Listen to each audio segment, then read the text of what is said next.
તો ઊંઝા એપીએમસી ચૂંટણીની મતગણતરી જે પ્રમાણે ચાલી છે, પૂર્વ એપીએમસી ચેરમેન દિનેશ પટેલના સમર્થકની જીત નિશ્ચિત છે તે વાત દિનેશભાઈ પટેલનો ખેડૂત પેનલનો દબદબો છે। આગળ રહેલા તમામ 10 ઉમેદવાર દિનેશ પટેલના સમર્થક છે।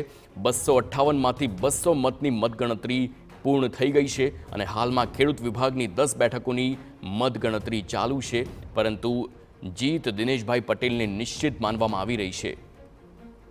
તો હાલ મતગણતરીના જે પ્રમાણે એક બાદ એક રાઉન્ડ ખુલ્યા છે અને તેમાં પણ દિનેશ પટેલની જે જીત છે તેને નિશ્ચિત માનવામાં આવે છે। અગાઉ પણ ત્યાં સ્થળ પરથી જે ઉજવણીના દ્રશ્યો હતા તે સામે આવ્યા હતા।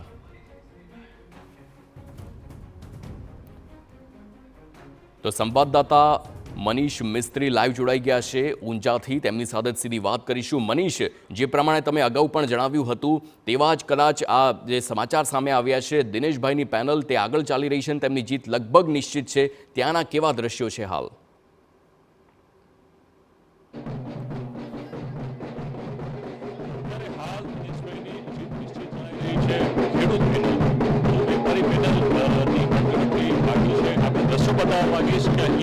आप જોઈ શકો છો કે ઢોલ નગારા વાગી રહ્યા છે, આતશબાજી ચાલી રહી છે।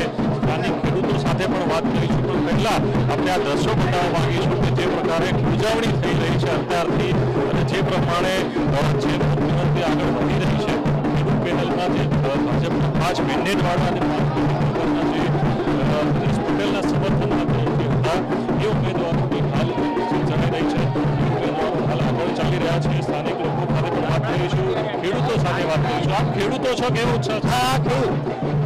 અમારે ગામડાની ખેડૂતોની મંડળીઓનો ભવ્ય વિજય, અમારા પૂર્વ ચેરમેન દિનેશભાઈની પેનલનો ભવ્ય વિજય, અમારા લિહોડા અને હાજીપુર 2 મંડળીઓને રાજકારણ લાવી મતદાનથી વંચિત રાખવામાં આવી, છતાં પણ ગામડાની મંડળીઓનો ભવ્ય વિજય, પૂર્વ ચેરમેન દિનેશભાઈની પેનલનો ભવ્ય વિજય।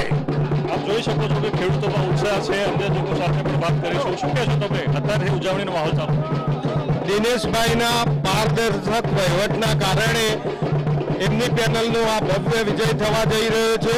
ખૂબ ખૂબ ધન્યવાદ દરેક ખેડૂત મિત્રોને, ખૂબ ખૂબ ધન્યવાદ। દ્રશ્યો પરથી અહીંયા એક પ્રકારે ઉજવણીનો માહોલ ચાલી રહ્યો છે। લોકો સાથે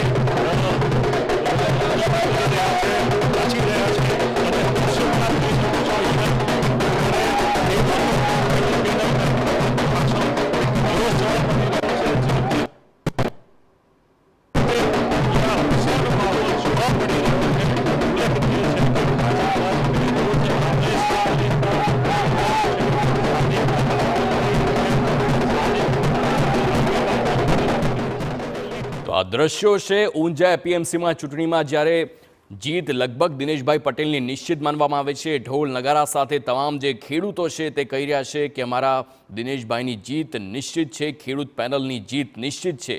પરંતુ આજે ઊંઝા એપીએમસીની ચૂંટણી અને તેમાં હવે આ રાજકીય પ્રતિષ્ઠાની જ્યારે જંગ માનવામાં આવે છે, ત્યારે ભાજપ વર્સિસ ભાજપની આજે આખી ચૂંટણી હતી, તેમાં હવે આગળ જોવાનું એ રહેશે કે રાજકીય ઉલટફેર કેટલા થઈ શકે છે, કારણ કે જે હાલ દિનેશભાઈ પટેલ છે તેમની પેનલનો દબદબો માનવામાં આવી રહ્યું છે, પરંતુ ધારાસભ્યની પણ પેનલ છે અને અન્યની પણ પેનલ જોવા મળી રહી છે। તો આગળ રહેલા તમામ જે 10 ઉમેદવારો છે તે દિનેશભાઈના હોય તેવું હાલ જોવા મળી રહ્યું છે। આપને જણાવી દઈએ કે 200 જેટલા જે 258માંથી હતા તેની મતગણતરી પૂર્ણ થઈ છે અને બાકીની 58માં મતગણતરી ચાલુ રહી છે।